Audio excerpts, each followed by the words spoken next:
Hello student, good morning. Today we will going to discuss next topic AC circuit containing capacitance only.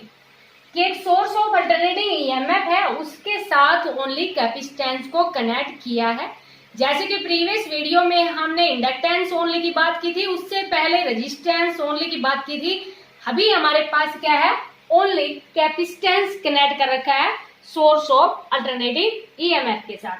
तो again वही उसी तरह से मान लेंगे, क्या मानेंगे कि let a source of alternating EMF connected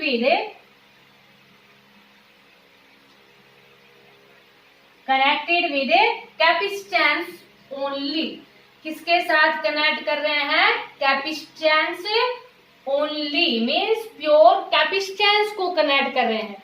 तो जो सोर्स ऑफ अल्टरनेटिंग ईएमएफ है या जो ईएमएफ सप्लाइड है वो हम क्या मानते हैं? EMF supplied is given by वही again A is equal to E naught sine of omega T. समझ में आया बेटा कि एक ऐसी सर्किट है जिसके अंदर ओनली हमारे पास क्या है, कैपेसिटर कनेक्ट है, जिसका कैपेसिटेंस है वो कितना है, सी। तो यहाँ पर देखो, अब यहाँ पर एक चीज समझने की क्या है कि सोर्स ऑफ अल्टरनेटिंग ईएमएफ के साथ हमने किसको कनेक्ट किया है? कैपेसिटर को।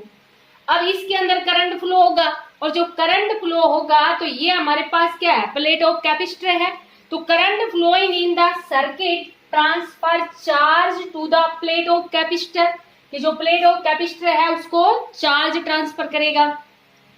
और ये जो चार्ज ट्रांसफर होगा जो प्लेट ऑफ कैपेसिटर से, तो ये प्रोड्यूस करेंगे पोटेंशियल डिफरेंस को। और ये भी आपने पढ़ रखा है कि पोटेंशियल डिफरेंस है वो हमारे पास कितना प्रोड्यूस होगा, V is equal to Q by C।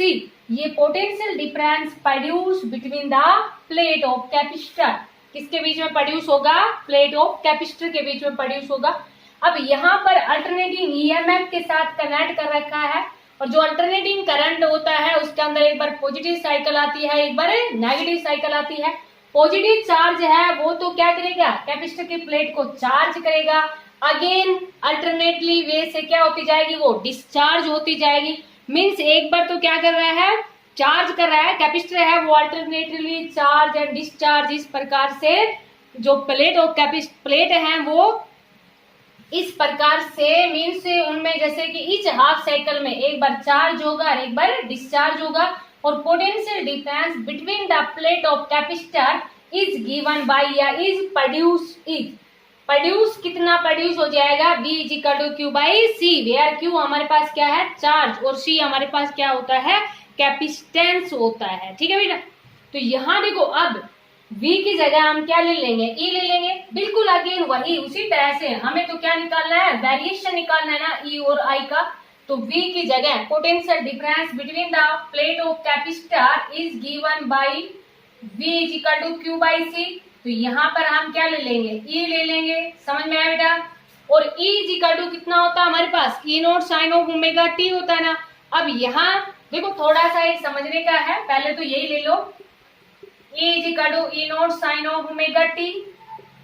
तो यहाँ से Q इज इक्वल टू कितना आ जाएगा, CE, और ये हमारे पास वैल्यू कितनी आ गई, E naught sine of omega T. ये किसके इक्वल आ गया, Q के इक्वल आ गया। समझ में आया बेटा। लेकिन हमें क्या चाहिए, यहाँ पर करंट चाहिए ना।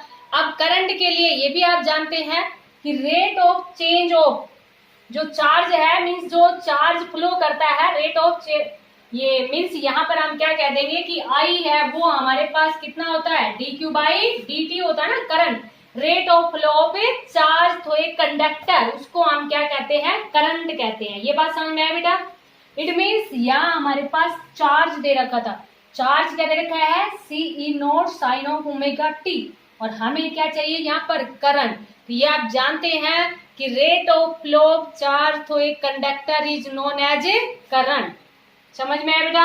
और एट एनी स्टैंड की बात करेंगे क्योंकि ये टाइम डिपेंडेंट है, तो इसलिए एट एनी स्टैंड की बात करेंगे। और एट एनी स्टैंड के ऊपर मीन्स I हमारे पास क्या है, इंस्टेंटेनियस करंट है, मीन्स I क्या है, instantaneous current. Current at any instant, current at any instant.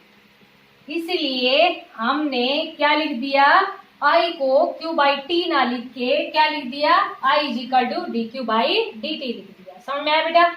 अब देखो यहां से I को क्या लिख दोगे, D Q by D T. तो current at any instant is represented by I is equal to D Q by D T. तो I is equal to D by D T और Q की जगह क्या लिख दिया, C E naught sine of omega T. बोलो बेटा समझ में आ गया होगा। देखो बेटा अब यहाँ इंटीग्रेशन नहीं है, यहाँ तो क्या हो रहा है हमारे पास, डिफरेंशिएशन हो रहा है। और डिफरेंशिएशन सी ई नोट किसके रेस्पेक्ट में हो रहा है, टाइम। तो ओनली डिफरेंशिएशन किसका होगा, टाइम डिपेंडेंट फंक्शन का होगा। और साइन ऑफ ओमेगा टी का डिफरेंशिएशन क्या होता है, कोस ऑफ ओमेगा टी। और फंक्शन का क्या होता है, ओमेगा। समझ में आया बेटा यहाँ तक? अब आगे देखो, इसको हम ऐसे लिख दे, क्या लिखा हमने, E naught upon 1 by omega C. क्योंकि 1 अपॉन ओमेगा सी है तो पलट के ऊपर जाएगा। और कोस ऑफ ओमेगा टी। बोलो बेटा समझ में आया? अब ये जो हमारे पास फंक्शन है ना 1 बाई ओमेगा सी, इसको हमने क्या रिप्रेजेंट कर दिया, एक्स सी। मीन्स ये हमारे पास आर ही है। Resistance offered by inductor, resistance offered by capacitor. किसके द्वारा रेजिस्टेंस ऑफर्ड है, कैपेसिटर के द्वारा। इसलिए इसको हम क्या बोलेंगे, कैपेसिटिव रिएक्टेंस। Capacitive reactance. अगर किसी न्यूमेरिकल में आपसे कैपेसिटिव रिएक्टेंस पूछा जाता है, इट मीन्स आपसे क्या पूछा जा रहा है, एक्ससी। और एक्ससी की वैल्यू कितनी है, 1 बाई ओमेगा सी। मीन्स जब 1 बाई ओमेगा सी करेंगे तो हमारे पास रेजिस्टेंस ही आएगा। जैसे कि अभी हमने इंडक्टर का किया था तो भी हमारे पास कितना आया था, वो रेजिस्टेंस ही आया था ना। तो यहाँ पर भी 1 बाई ओमेगा सी। क्योंकि अगेन देखो हमारे पास यहाँ हम किसकी बात कर रहे हैं, कैपेसिटर की बात कर रहे हैं। और कैपेसिटर की जो यूनिट होती है वो हमारे पास फैराडे में होती है। कैपेसिटर की यूनिट है वो किस में होती है, फैराडे। तो इसका डायमेंशनल फॉर्मूला वही आता है जो कि हमारे पास रेजिस्टेंस का आता है। जैसे कि आप कर भी लो, यहाँ हमारे पास ओमेगा 1 बाई सेकेंड होता है ना, तो 1 बाई सेकेंड है तो पलट के ऊपर चला जाएगा सेकेंड। बोले बेटा समझ में आया? और ये हमारे पास क्या है, कैपेसिटेंस है ना। और कैपेसिटेंस की जो यूनिट होती है वो हमारे पास क्या होती है, फैराडे होती है। इतनी बात तो समझ में आ गई होगी, 1 बाई ओमेगा सी। आप देखो बेटा जो फैराडे होता है कैपेसिटेंस, अभी हमने लिखा था ना V equal to Q by C लिखा था अभी। तो C को क्या लिख देंगे, Q बाई V लिख देंगे। समझ में आया? चार्ज की यूनिट आप जानते हो, चार्ज की यूनिट हमारे पास क्या होती है, कूलम्ब। ठीक है बेटा। और यहाँ हमारे पास कितना है, ये वोल्ट है। इतनी बात भी समझ में आ गई होगी। आप देखो ये सेकंड और ये हमारे पास क्या है, कूलम्ब बाई वोल्ट की बात कर रहे हैं ना। मीन्स इसको हम ऐसे भी लिख दें ना, ऊपर ले जाएं, वोल्ट सेकंड और डिवाइड बाई हमारे पास क्या है, ये कूलम्ब है। Volt second divide by coulomb. और इसी को हम क्या लिख देंगे, वोल्ट सेकंड और coulomb. I is equal to Q by T. तो Q is equal to I into T. I into T means ampere और इंटू सेकेंड। समझ में आया बेटा? I इज इक्वल टू कितना होता है, Q by T. Q is equal to I into T. I की एम्पियर, टाइम की सेकेंड। एम्पियर सेकेंड, सेकेंड से सेकेंड कैंसिल हो गया। और volt by ampere, V by I क्या होता है, R। तो dimensional formula is same at that of a resistance. और ये रेजिस्टेंस ऑफर्ड बाय कैपेसिटर है, इसलिए इसको क्या बोलेंगे, कैपेसिटिव रिएक्टेंस। मींस ये हमारे पास आ रही है। समझ में आया बेटा? तो देखो अब देखो बेटा यहाँ पर हमने क्या लिखा था, कैपेसिटिव रिएक्टेंस लिखा था। ये इतना सब समझाने के लिए था। देखो बेटा अब आगे यहाँ हमारे पास I चल रहा था और ये E naught by X C capacitive reactance. Numerical के लिए आपको ध्यान रखना है। अब E E naught sine of omega T था, और ये हमारे पास क्या आ गया, कोस ऑफ ओमेगा टी आ गया ना। अब यहां पर आपको एक चीज समझने की है बेटा, देखो यहां हम क्या बता रहे हैं कि साइन 90 माइनस थीटा करोगे तभी कोस थीटा आएगा, और साइन 90 प्लस थीटा करोगे सेकंड क्वाड्रेंट में जाएगा, और सेकंड क्वाड्रेंट में साइन के ऊपर कोई चेंजमेंट नहीं आता, साइन पॉजिटिव होता है। ये चीज समझने की है यहाँ पर, इसको ध्यान भी रखना है। E naught by X C, E naught by X C को तो क्या लिख देंगे, आई नोट लिख देंगे, क्योंकि ये आर था और ई को आर से डिवाइड करते हैं तो हमारे पास क्या आता है, करंट। अब ये बात समझने की है यहाँ पर कि जो कोस ऑफ ओमेगा टी है, कोस ऑफ ओमेगा टी को हम किससे रिप्रेजेंट करेंगे बेटा, omega T plus pi by 2, ये इसकी जगह हम लिखेंगे। समझ में आया बेटा, मीन्स 90 प्लस थीटा लिखेंगे, 90 प्लस थीटा लिखेंगे, क्योंकि ये चीज आपको समझने की है यहाँ पर साइन 90 माइनस थीटा भी कोस थीटा होता है, और साइन 90 प्लस थीटा करते हैं सेकंड क्वाड्रेंट में जाता है, और सेकंड क्वाड्रेंट में साइन पॉजिटिव ही होता है, तो भी कोस ऑफ ओमेगा टी होता है। समझ में आया बेटा, लेकिन यहाँ पर हमने प्लस वाला लिया है, क्यों लिया है प्लस का, क्योंकि अब आगे हमारे पास माइनस नहीं है कि जो इस फंक्शन को प्लस बना दे, इसलिए जब ये वैल्यू होती है तो हमने इसको क्या ले लिया, प्लस का ही ले लिया। ये चीज आपको थोड़ा सा ध्यान रखना है बेटा यहाँ पर। तो देखो आप, अब हमारे पास क्या आ गया, I is equal to I naught sine O, इसको क्या लिख देंगे, omega T plus pi by 2, plus का ही तो था, समझ आ गया। और ई इज इक्वल टू कितना था, E naught sine of omega T, और करंट क्या आ गया, omega T plus pi by 2। It means current leads the EMF by phase angle pi by 2, या EMF lag behind the current by phase angle pi by 2। Means यहां पर हम क्या लिख देंगे बेटा, current leads the EMF, leads the EMF by phase angle pi by 2, और ये ना लिखो, ये लिख दोगे EMF lags behind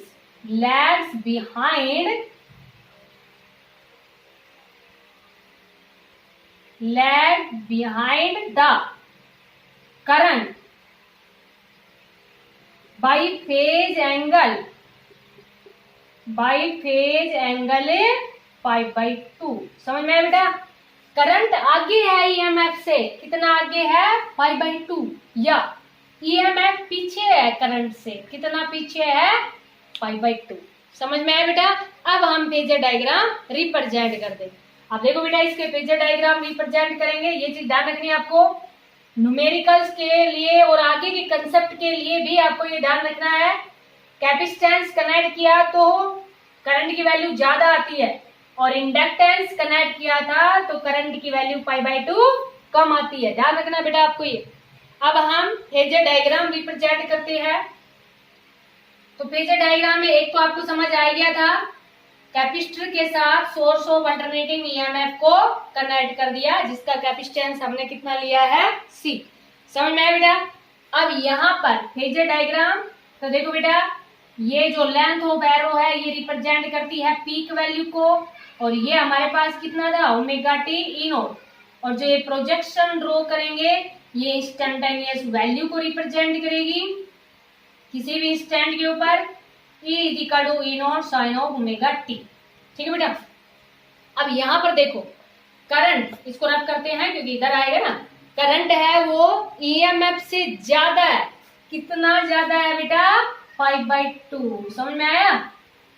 ये हमारे पास किसका वेरिएशन आ जाएगा, करंट का, ये एंगल यहां से यहां तक, क्योंकि ये कितना है, ज्यादा है, 5/2 ज्यादा है, तो ये हमारे पास जो लेंथ ऑफ एरो है ये रिप्रेजेंट करेगी पीक वैल्यू को, और ये जो प्रोजेक्शन ड्रॉ किया है ये किसको रिप्रेजेंट करेगा, I is equal to I naught sine of omega T plus 5/2। समझ में आया बेटा। देखो ये ई नॉट, ये हमारे पास कितना है, ओमेगा टी से रिप्रेजेंट किया। करंट आगे है ईएमएफ से कितना, π/2 आगे है, तो बेटा इस तरह भी रिप्रेजेंट करोगे, आगे है तो इस तरह भी रिप्रेजेंट करोगे ना इसको। तो ये length of arrow represent the peak value over, जो हमारे पास पीक वैल्यू है अल्टरनेटिंग ईएमएफ की। और ये जो प्रोजेक्शन ड्रॉ किया है ये एट एनी इंस्टेंट है, is equal to E naught sine of omega T. ऐसे ये हमारे पास कितना है, आई नॉट, और ये जो प्रोजेक्शन ड्रॉ किया है ये हमारे पास कितना है, I naught sine of omega T plus π/2। समझ आया बेटा। अब देखो वेरिएशन, नेक्स्ट जो वेरिएशन है इसका वेरिएशन ई एंड आई का, किसके साथ, टाइम डिपेंडेंट फंक्शन के साथ। समझ में आया बेटा, बिल्कुल सिंपल। ये तो हम ऐसे ही लेते आए हर एक में, ये हमारे पास पीक वैल्यू है, ये किसका वेरिएशन है, ई का है ना। इसमें हमारे पास करंट है वो आगे है, कितना आगे है, बाय फेज एंगल कितना, 90 डिग्री पे है ना। इट मीन्स ये यहां से शुरू हो जाएगा बेटा, इस तरह से ऐसे, समझ में आया। तो ये हमारे पास इस तरह से ऐसे शुरू होगा, कितना शुरू होगा, π/2। तो ये वेरिएशन है ई और आई का, किसके साथ है, टाइम डिपेंडेंट फंक्शन के साथ। समझ में आया बेटा। अब देखो यहाँ पर हम बात करते हैं जैसे डीसी के लिए और या एसी के लिए, आपसे अगर क्वेश्चन पूछ लिया जाए कि डीसी के लिए जो कैपेसिटी रिएक्टेंस है उसकी वैल्यू कितनी होगी, एसी के लिए वैल्यू कितनी होगी। तो देखो बेटा एक्सी हमारे पास कितना है, 1/ω/c था, और XC is equal to 1/ω/c, और ओमेगा को हमने क्या लिख दिया, 2π/c लिख दिया। और ये भी आप जानते हैं कि फॉर डीसी के लिए फ्रीक्वेंसी कितनी होती है, 0, और एक्सी आप निकालेंगे किसी भी चीज, कोई भी वैल्यू को जब आप 0 से डिवाइड करते हैं तो वैल्यू हमारे पास कितनी आती है, इन्फिनिटी। इट मीन्स बहुत ज्यादा वैल्यू आ गई, और बहुत ज्यादा वैल्यू आने का मीन्स ये क्या कर रहा है, ब्लॉक कर रहा है डीसी को। Means capacitor connected with DC, तो ये क्या कर देगा, ब्लॉक कर देगा डीसी को, क्योंकि वैल्यू बहुत ज्यादा हो जाएगी, इन्फिनिटी वैल्यू हो जाएगी। इसीलिए यहाँ पर भी कैपेसिटर के लिए भी हम किसकी बात कर रहे हैं, एसी की बात कर रहे हैं। समझ में आया बेटा। न्यूमेरिकल्स में अगर आपको कैपेसिटी रिएक्टेंस दे रखा है, इट मीन्स एक्सी दे रखा है, 1/ω/c दिया हुआ है। अगर आपको ओनली कैपेसिटर दिया हुआ है तो वो आपको दिया मिलेगा बेटा, या तो फैराडे में दिया मिलेगा या माइक्रो फैराडे में दिया मिलेगा। फैराडे में तो बहुत कम मिलेगा, क्योंकि एक फैराडे के अंदर 96,500 कूलम चार्ज होता है, ये आपने केमिस्ट्री में शायद पढ़ लिया होगा। तो आपको या तो किस में मिलेगा, माइक्रो फैराडे में मिलेगा या मिली फैराडे में, लगभग माइक्रो फैराडे में मिलेगा। तो आपके पास कैपेसिटेंस दिया होगा तो फिर आपको क्या निकालना है, एक्सी निकालना है। और पीक वैल्यू ऑफ करंट अगर पूछ ली जाए, इस तरह से आपके पास अगर कोई न्यूमेरिकल पूछ लिया जाए, तो पीक वैल्यू ऑफ करंट के लिए E0/XC पुट कर दोगे। और जो न्यूमेरिकल में हमें वैल्यू दी मिलेगी ना बेटा, जैसे कि मान लीजिए किसी न्यूमेरिकल में हमें दे दिया कि 220 वोल्ट के साथ कनेक्ट है, इट मीन्स वो आरएमएस वैल्यू है, हमारे पास पीक वैल्यू नहीं है। जहां पर भी न्यूमेरिकल में पीक वैल्यू दी मिलेगी तो वहां पर लिखा मिलेगा आपको कि ये पीक वैल्यू है। अगर जनरली दे दिया हमारे पास, कोई भी न्यूमेरिकल दे दिया जिसमें वही जैसे 220 वोल्ट के साथ कनेक्ट है, इट मीन्स हमें क्या दे रखी है, वो आरएमएस वैल्यू दे रखी है। और जैसे कि आरएमएस करंट पूछ लिया जाए तो फिर हमें इस पीक की जरूरत नहीं पड़ेगी। आरएमएस करंट पूछ रखा है तो जनरली ये फॉर्मूला लगा देंगे सिंपल, I=E/XC।